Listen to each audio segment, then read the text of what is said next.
ആലപ്പുഴയിലേക്ക് എത്തിയാൽ ആലപ്പുഴയിൽ CPM branch secretary വിഘ്നേഷിൽ നിന്ന് MDMA പിടിച്ചെടുത്ത കേസിൽ പ്രതിക്കായി ഒത്തുകളിച്ച് സൗത്ത് പോലീസ്. കേസ് അന്വേഷണത്തിന്റെ പ്രാഥമിക നടപടിക്രമങ്ങളിൽ പോലും വീഴ്ച സംഭവിച്ചു. നാർക്കോട്ടിക് ഡ്രഗ് പരിശോധനയിൽ കൈക്കൊള്ളേണ്ട പരിശോധനാ മാനദണ്ഡവും പാലിച്ചില്ല. പണമിടപാടുകൾ സംബന്ധിച്ച വിവരങ്ങളും കണ്ടെത്താൻ ശ്രമമുണ്ടായില്ല.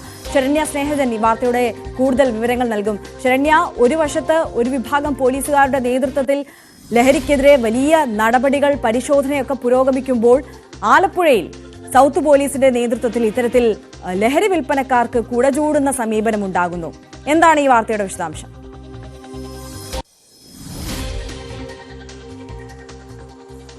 തീർച്ചയായിട്ടും ആലപ്പുഴയിലെ ലഹരി കേസുകളുമായി ബന്ധപ്പെട്ട് തന്നെ CPM നേതൃത്വവുമായി ബന്ധപ്പെട്ട ഒരുപാട് ആരോപണങ്ങൾ ഇതിനു മുൻപ് തന്നെ ഉയർന്നു വന്നിട്ടുണ്ട്. അതിൽ തന്നെ CPMവുമായി ബന്ധപ്പെട്ട ആളുകളായിരുന്നു കരുനാഗപ്പള്ളി അടക്കമുള്ള കേസുകൾ പ്രതി ചേർക്കപ്പെട്ടത് എന്നുള്ളതും ശ്രദ്ധേയമാണ്. പിന്നീട് ആ കേസുകൾക്ക് എന്ത് സംഭവിച്ചു എന്ന് ചോദിച്ചാൽ തുടരന്വേഷണങ്ങൾ ഉണ്ടായിട്ടില്ല എന്ന് തന്നെ നമുക്ക് പറയേണ്ടിയിരിക്കുന്നു.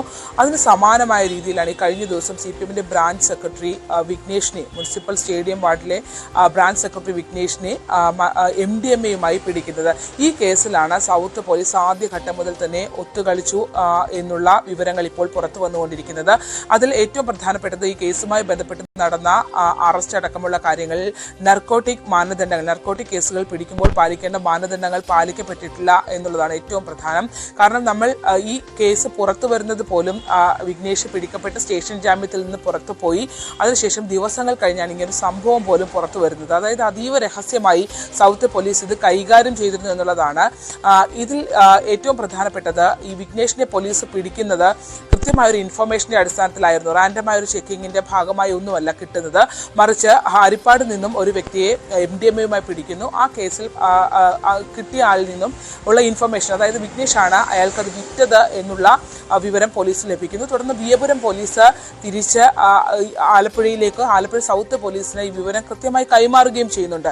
സാധാരണഗതിയിൽ അങ്ങനെ നടത്തിയ ഒരു തിരച്ചിലിന്റെ ഭാഗമായിരുന്നു FIR പ്രകാരം വിഘ്നേഷിനെ മുനിസിപ്പൽ സ്റ്റേഡിയത്തിന്റെ മുന്നിൽ നിന്നും MDMAയും ഒപ്പം തന്നെ MDMA ഉപയോഗിക്കുന്ന വസ്തുക്കളുമായി പിടികൂടിയെന്ന ആണ് FIR രേഖപ്പെടുത്തിയിരിക്കുന്നത്. അതിൽ തന്നെ മറ്റൊന്ന് വളരെ പ്രധാനപ്പെട്ടതായി പറയുന്നത്, വിഘ്നേഷ് ഈ MDMA വിൽപ്പന നടത്തിയതിൻ്റെതായ 500 രൂപയുടെ 5 നോട്ടുകളും വിഘ്നേഷിന്റെ കൈവശം ഉണ്ടായിരുന്നു എന്നുള്ള വിവരവും FIR രേഖപ്പെടുത്തിയിട്ടുണ്ട്.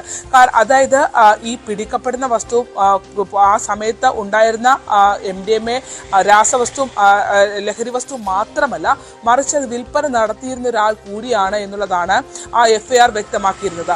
എന്നാൽ ഇതിനകത്ത് ഒരു തുടരന്വേഷണവും ഉണ്ടായില്ല എന്നുള്ളതാണ്. ഒന്നാമത്തെ കാര്യം, കൃത്യമായ ഒരു ഇൻഫർമേഷന്റെ അടിസ്ഥാനത്തിൽ വിഘ്നേഷ് പിടിക്കപ്പെടുന്ന ഘട്ടത്തിൽ പോലും വിഘ്നേഷിന്റെ ശാരീരിക പരിശോധന, അതായത് ലഹരി വസ്തുവുമായി പിടിക്കപ്പെടുന്ന ഒരാളുടെ പ്രത്യേകിച്ച് MDMA പോലുള്ള നാർക്കോട്ടിക് ഡ്രഗുകളുമായി പിടിക്കപ്പെടുന്ന ആളുടെ ശാരീരിക പരിശോധന നടത്തി ഈ സംഭവം കണ്ടെത്തുമ്പോൾ അതൊരു ഗസറ്റഡ് ഓഫീസറുടെ സാന്നിധ്യത്തിലായിരിക്കണം എന്നുള്ളത് വളരെ കൃത്യമായുള്ള ഒരു മാനദണ്ഡമാണ്.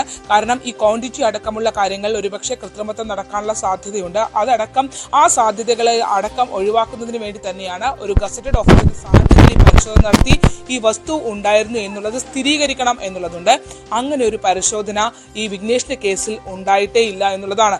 2, ഈ ലഹരി വസ്തു പിടിച്ചതിന് ശേഷം പിന്നീട് നടത്തേണ്ടത് FIR പ്രകാരം പറയുന്നത് മുനിസിപ്പൽ സ്റ്റേഡിയത്തിന്റെ ഫ്രണ്ടിൽ നിന്നും രാത്രി 9:30 വിഘ്നേഷിനെ പിടിച്ചു എന്നുള്ളതാണ് പോലീസ് പറയുന്നത്. പക്ഷേ എന്തുകൊണ്ട് വിൽപ്പന നടത്തി എന്നതടക്കം ആ FIR രേഖപ്പെടുത്തിയിട്ടും വിഘ്നേഷിന്റെ വീട്ടിൽ ഒരു സെർച്ച് ഉണ്ടായില്ല, വിഘ്നേഷ് ഉപയോഗിക്കുന്ന വാഹനത്തിൽ സെർച്ച് ഉണ്ടായില്ല എന്നതടക്കം, ഓട്ടോയാണ് ഉപയോഗിക്കുന്നത്, ആ വാഹനത്തിലടക്കം സെർച്ച് ഉണ്ടായിട്ടില്ല എന്നുള്ളതാണ്. അതായത് ഈ കേസിൽ ആ പിടിച്ച MDMAയുടെ അളവ് വളരെ കുറഞ്ഞ അളവ് കാണിച്ചുകൊണ്ട് കൃത്യമായ സ്റ്റേഷൻ ജാമ്യത്തിൽ അന്ന് രാത്രി തന്നെ വിഘ്നേഷിനെ വിടുകയാണ് ഉണ്ടായിരുന്നത് എന്നുള്ളതാണ്.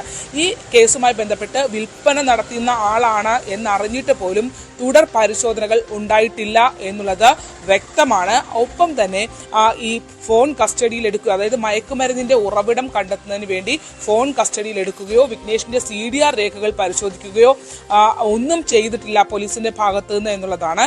മറ്റൊന്ന്, വിൽപ്പന നടത്തിയതിന്റെ പണം ഉൾപ്പെടെ കയ്യിൽ ഉണ്ടായിരുന്നു എന്ന് പറയുമ്പോൾ സ്വാഭാവികമായും ഇയാളുടെ പണമിടപാടുകളും പോലീസ് പരിശോധിക്കേണ്ടതായിരുന്നു. ബാങ്ക് രേഖകളോ അല്ലെങ്കിൽ ഫോൺ പേ അടക്കമുള്ള ഫോൺ ആപ്പ് വഴിയുള്ള പണമിടപാടുകളോ ഇത്തരം ഒരു പരിശോധനയും ഈ കേസിൽ ഉണ്ടായിട്ടില്ല എന്ന് മാത്രമല്ല, ഈ സ്റ്റേഷൻ ജാമ്യം കൊടുത്തു വിട്ടതിന് ശേഷം പിന്നീട് ഈ കേസിൽ ഒരു ഫോളോ അപ്പും പോലീസിന്റെ ഭാഗത്ത് നിന്ന് ഉണ്ടായില്ല എന്നുള്ളതാണ്. മറ്റൊന്ന്, ഈ കേസ് ഈ വിഘ്നേഷിന് വേണ്ടിയുള്ള ഇൻഫർമേഷൻ പോലീസിന് കിട്ടുകയും സൗത്ത് പോലീസ് ഇയാളെ എസ്ഐയുടെ നേതൃത്വത്തിൽ കസ്റ്റഡിയിൽ എടുക്കുകയും ചെയ്യുമ്പോൾ സ്റ്റേഷന്റെ ചുമതലയുള്ള ഉന്നത ഉദ്യോഗസ്ഥരെ പോലും ഇത് അറിയിച്ചിരുന്നില്ല. അതായത് ഇങ്ങനെ ഒരു കേസ് രജിസ്റ്റർ ചെയ്തിട്ടുണ്ട് എന്നുള്ള വിവരം അറിയിച്ചിരുന്നില്ല എന്നുള്ളതാണ് നമുക്ക് അറിയാൻ കഴിഞ്ഞിട്ടുള്ളത്. അത് സംബന്ധിച്ച ഇന്റേണൽ പരാതിയും പോലീസിനകത്തുണ്ട് എന്നുള്ള വിവരവും നമുക്ക് ലഭ്യമാകുന്നുണ്ട്. ഒരു കേസ് പിടിച്ചു, CPM ബ്രാഞ്ച് സെക്രട്ടറി ആയതുകൊണ്ട് അത് കൃത്യമായി ആ അളവ്, ഇപ്പോൾ ഈ അളവ് കൂടുതൽ ഉണ്ടായിരുന്നു അല്ലെങ്കിൽ കൂടുതൽ വസ്തുക്കൾ കണ്ടെത്താനുള്ള സാധ്യത ഉണ്ടായിരുന്നിട്ടും അത് പൂർണ്ണമായി ഒഴിവാക്കുന്ന രീതിയിലായിരുന്നു സൗത്ത് പോലീസ് ഇടപെട്ടത്. പ്രതിക്ക് വേണ്ടി ഒത്തുകളിക്കുന്ന ഇടപാട്, അതായത് അത്തരം ആരോപണങ്ങൾ ഇപ്പോൾ നിലനിൽക്കുന്നുണ്ട്. CPM പ്രത്യേകിച്ച് സംസ്ഥാന സമ്മേളന കാലയളവ് കൂടിയായിരുന്നു. അതുകൊണ്ട് തന്നെ ഈ വിഷയം ഒതുക്കി തീർക്കുന്നതിന് വേണ്ടിയുള്ള ഇടപെടലാണ്. ക്വാണ്ടിറ്റിയെ സംബന്ധിച്ചും, അതായത് പിടിച്ച ലഹരി വസ്തുവിന്റെ ക്വാണ്ടിറ്റി സംബന്ധിച്ചും ആക്ഷേപം ഉയരുന്നുണ്ട്.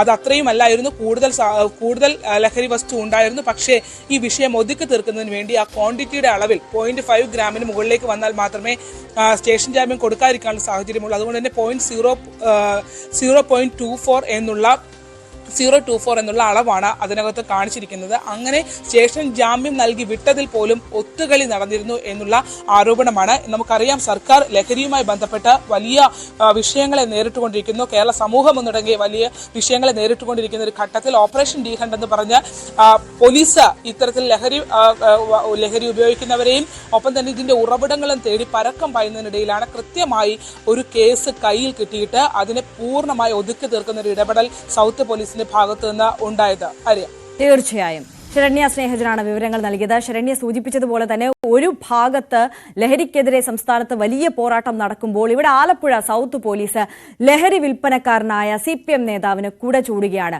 ആലപ്പുഴയിലെ സാഹചര്യം സംബന്ധിച്ച് ഇത് പുത്തരിയല്ല എന്നുള്ളതാണ് ഏറെ പ്രധാനപ്പെട്ട കാര്യം. എന്തായാലും സംസ്ഥാനത്തുടനീളം ഇത്തരത്തിൽ ലഹരിക്ക് എതിരെ വലിയ പരിശോധന നടക്കുന്ന ഒരു സാഹചര്യമാണ് നിലവിൽ ഉള്ളത്. പുനലൂരിൽ